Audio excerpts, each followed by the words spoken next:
Hello, my name is Trey McCardle, and this is my presentation called A Deeper Dive into Paul Laurence Dunbar.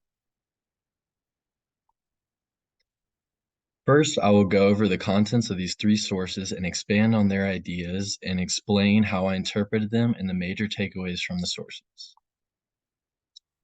Before I go into the contents of the sources, there is some important background information that I will share.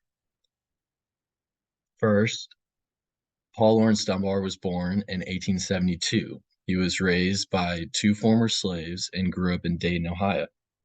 In high school, Dayton, Ohio, he was the only African American in his class, and he ended up becoming the president of the school literary society and was the editor-in-chief of the school paper. He later was able to find a job as an elevator operator when no other jobs would accept him because of his race. There, he was able to write articles, short stories, poems, novels, and essays, and he gained a large audience because of these writings. Later in his life, he was able to get the role of a clerkship at the Library of Congress in Washington, D.C. He later died in 1906 at the age of 33. During his life, he was married to Alice Ruth Moore late in his life. First, I will talk about Ralph Story's article called Paul Laurence Dunbar, Master Player in a Fixed Game. The beginning of the article speaks about the context of Dunbar's writings and how African Americans in America in the 1890s were seen as less than and inferior to white people, even after slavery had been abolished. Story also goes into depth about how Black people were stereotyped and made fun of in popular media. Black writers in this day, including Dunbar, were forced into the role of the entertainer for his mostly white readership because many Black people at the time could not afford to purchase his pieces. Originally, Story explained that Black writers wished to reproduce their ancestors' speaking and honor their culture by writing in dialect, but this later led to the stereotype and was looked at as amusement to the white readers. Story explained that Black writers, including Dunbar, felt forced to play into the role of an entertainer in which to be mocked by readers, which included writing in dialect when he really preferred standard English. Story says throughout his article that Dunbar did not like playing into the role as seen by this expert. Over the years, an assumption about Dunbar's intent has outweighed the truth. The assumption that he relished his role as a dialect poet. Contrary to this assumption, Dunbar was conscious of his audience's preferences and expressed his dissatisfaction with these limitations more than once. He also goes into a part of Dunbar's career that has been overlooked for so long, which is his journalism that included many essays that speak about the many injustices placed upon Black people at the time. Story argues that Dunbar played into the role of an entertainer with his many short stories and his use of dialect. For example, in the intervention of Peter, we see Peter trying to save his master from possibly dying in a duel with his best friend when, right before anyone can shoot, Peter the slave is seen in the background holding an ancient gun that no longer works. The whole crowd watching breaks out into laughter and makes fun of Peter. Story argues that his use of these untapped essays that look at the lynchings and burnings that were occurring all over America as Dunbar's sole avenue of taking a deeper look into what is wrong with America. Story is unable to see in this article that the genius way in which Dunbar is able to embed deeper and underlying messages into his short stories and uses these modes to spread these messages to his white readership because they would not read his work otherwise. Next, I will be looking at my second source, which is Robert Lee's article, The Fiction of Paul Laurence Dunbar. Robert Lee explains how many people at the time believed that Dunbar sold out his manhood and Blackness in order to cater towards his white readers. He explains how Black authors were writing under the white expectations and had to meet the standards of the white readers in order to be a successful writer at the time. Dunbar, explained by Lee, had many instances that portrayed African Americans as happy and content individuals that were extremely one-dimensional, and Dunbar was able to have underlying points that were signs of outrage and angry discomfort with racism and the color line.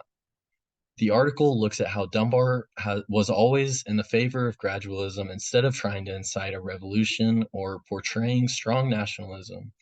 Because civil and wearing down because being civil and wearing down his white audience gradually would allow him to appear more educated in their eyes. Black readers at the time being put into the confines of the white readers can be seen when William Dean Howells did a review on Harper's Weekly that was meant to be praising Dunbar. Instead, it was condescending. The quote reads as follows, and at the same time, unwittingly reinforced the view that Dunbar was a species of ethnic colorist, that black artists were best about their business when retailing black.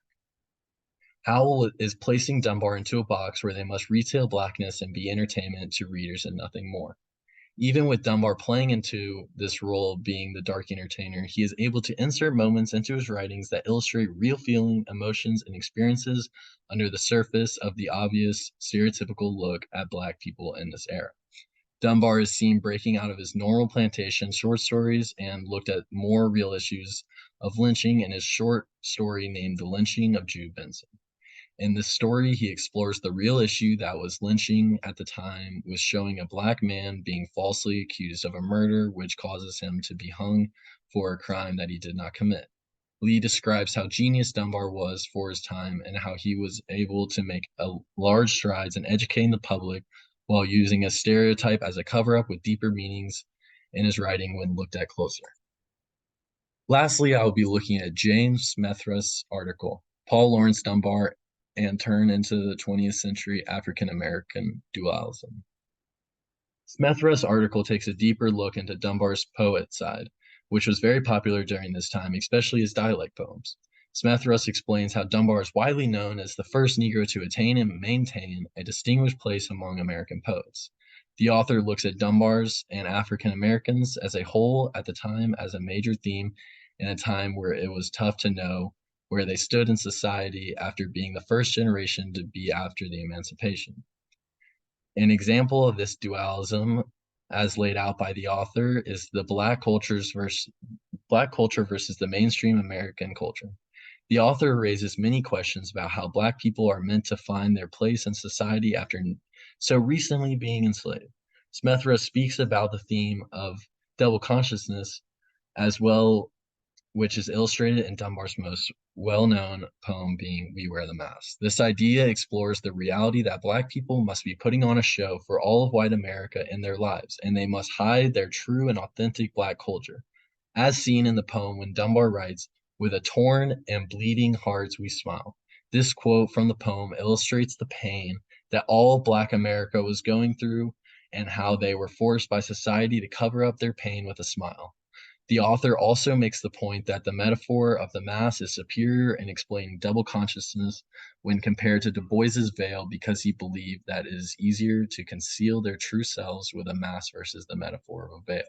Smethurst is able to break down the metaphors and ways in which Dunbar used poems in order to convey African Americans' desire to be seen as part of America while being able to keep their culture in this time where it was difficult for Black people to do so in the postbellum era.